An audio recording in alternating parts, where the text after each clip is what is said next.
right? So if you want to stand out online and you want to be unique and you want to offer, think about the value proposition. Why should consumers go with you? What is your value proposition? You got to be found on search engines, right? And we'll use Google for an example. This is how consumers shop today. They're either going to do a short tail search or a long tail search. A short tail search is 4 keywords or less. A long tail search is 5 keywords or more. So if I'm a consumer, I'm going to type in San Antonio homes for sale. This looks very familiar to everybody because I guarantee you everybody uses search engines, even on today's call.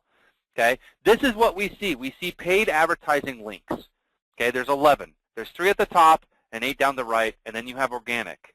More and more consumers are starting to flock towards the paid links. Why? Because they know, based on keywords, they can find their information a lot sooner. So for instance, this consumer clicks on this link, look where they're driven, and look at the initial experience. Instantly, I'm in front of relevant content, and I get instant gratification. Now, if I'm the consumer, what's my #1 driver? Pictures and details of homes. If I'm on this website, am I going to hit the back button and continue my search? Probably not. Right? Probably not, because I'm looking for pictures and details. Now what else happens? I click on a home. Go back for a minute, Kerm. I click on a home.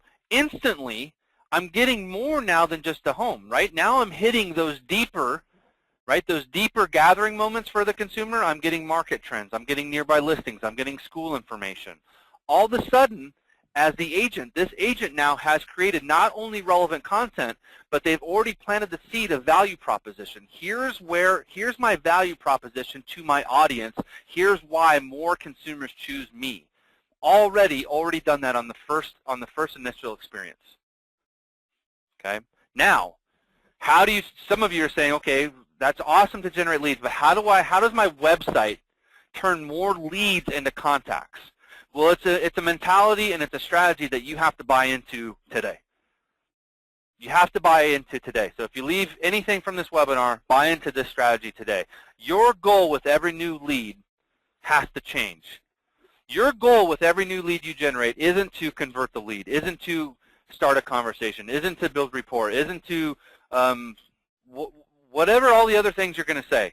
It is your #1 goal is to stop their search.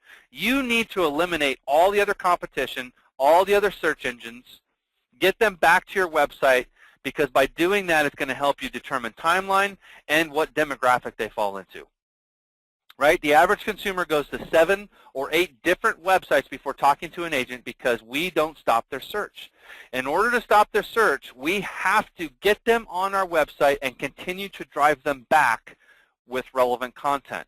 That's why your website can not only be a lead generation website, but it's also got to be a destination for consumers to gather content. And by doing that, you will turn more leads into contacts, which will help you then move them down the funnel by stopping their search, eliminating those search engines. And that's why Jill had a great question here. Jill's question is, are you saying to not interact with a lead for the first year? The answer is no.